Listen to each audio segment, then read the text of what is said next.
At 70 years old, Chris Layton has nothing left to prove. Known best as the powerhouse drummer behind Stevie Vaughan and Double Trouble, Layton spent decades letting his drums do the talking. He rarely chased the spotlight, preferring the backbeat to the microphone. But age brings reflection, and reflection brings honesty. For the first time, Layton is opening up about the guitarists who shaped his musical soul.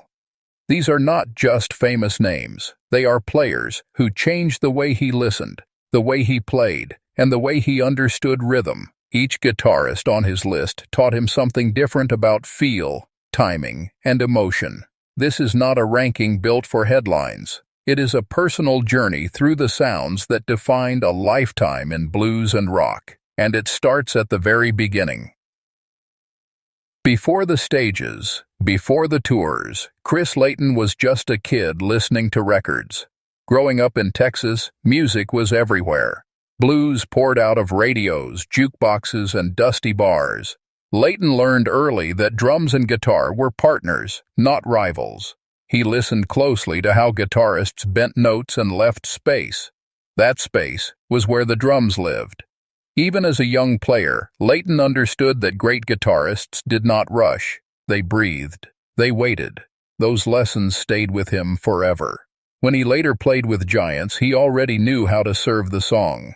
The guitarists he admired were teachers, even if they never knew his name back then. Layton still remembers the first time blues truly hit him. It was raw, imperfect, and emotional. The guitar sounded like a human voice crying out. That moment changed everything. He realized music did not need to be fancy to be powerful.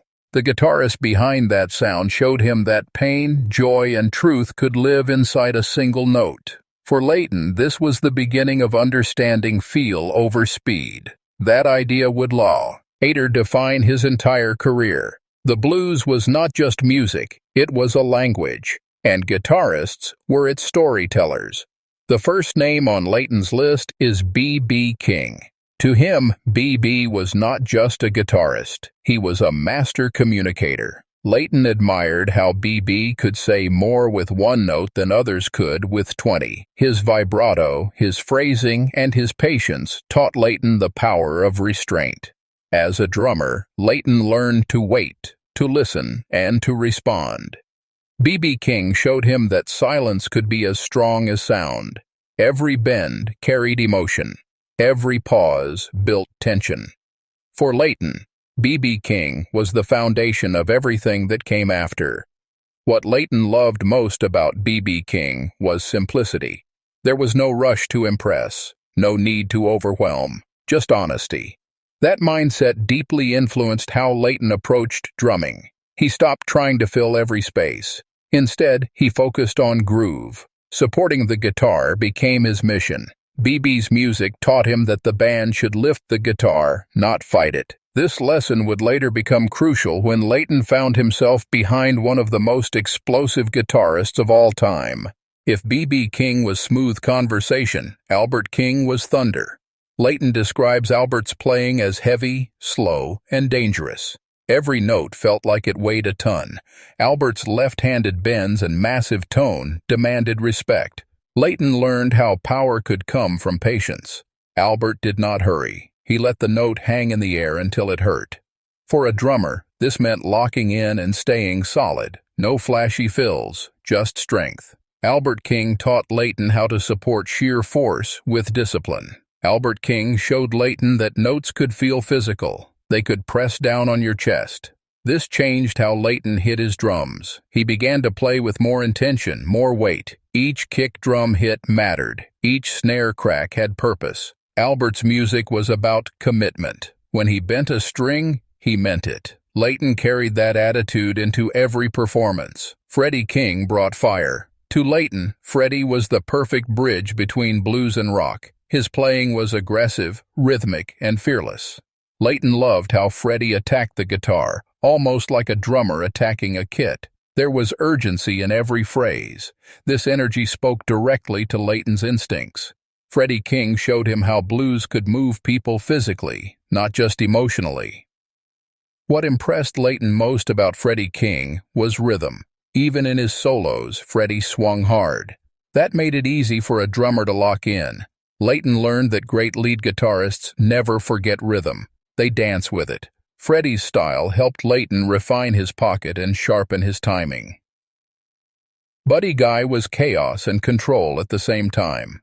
Layton admired Buddy's fearlessness. He could go anywhere, anytime, and still land on his feet. For Layton, playing behind a guitarist like that required trust. Buddy Guy taught him how to stay calm in the storm. You hold the groove steady, no matter how wild the guitar gets. That lesson would become vital later in Layton's career. Buddy Guy showed Layton that music should be alive. Mistakes could become magic. Surprises could become highlights. Layton learned not to panic, but to listen harder. The drummer's job was to be the anchor. Buddy's freedom pushed Layton to become stronger and more flexible. Jimi Hendrix changed everything. Layton describes hearing Hendrix as hearing the future. The guitar was no longer just an instrument. It was a universe. Hendrix's rhythm playing especially stunned Layton. It was loose, funky, and deep. This taught Layton that groove could be wild and still tight. Hendrix expanded his imagination. Hendrix showed Layton that sound itself mattered. Texture, feedback, and tone became part of the rhythm. Layton began thinking of drums not just as timekeepers, but as colors. Hendrix pushed him to be more creative, even within structure. Eric Clapton represented taste. Layton admired Clapton's ability to serve the song. Whether in Cream or his solo work, Clapton knew when to step forward and when to pull back. For Layton, this reinforced the importance of maturity in music. Flash fades, feel lasts. Clapton's playing reminded Layton that emotion comes from control. You do not need to shout to be heard. This philosophy aligned perfectly with Layton's drumming style. Support, listen, respond. Jimmy Page brought mystery. Layton loved Page's sense of drama. His riffs felt massive, his solos unpredictable. Page showed Layton how tension and release could shape a song. As a drummer, Layton learned to build and release energy alongside the guitar. From Page, Layton learned patience. You do not give everything at once. You build, you wait, then you strike. This lesson influenced how Layton structured his playing across entire songs. This one was personal. Stevie Ray Vaughan was not just an influence, he was family. Layton watched Stevie up close, night after night. Stevie combined all his heroes into one voice: power, feel, speed, and soul. Layton's drumming evolved alongside Stevie's playing. With Stevie, Layton learned trust at the deepest level. They breathed together, pushed together, fell, and rose together. Stevie sharpened Layton's instincts like no one else ever could. Keith Richards taught Layton groove above all else. Keith did not chase perfection. He chased feel. His playing was loose, human, and alive. Layton respected that deeply. It reminded him that music is about connection, not cleanliness.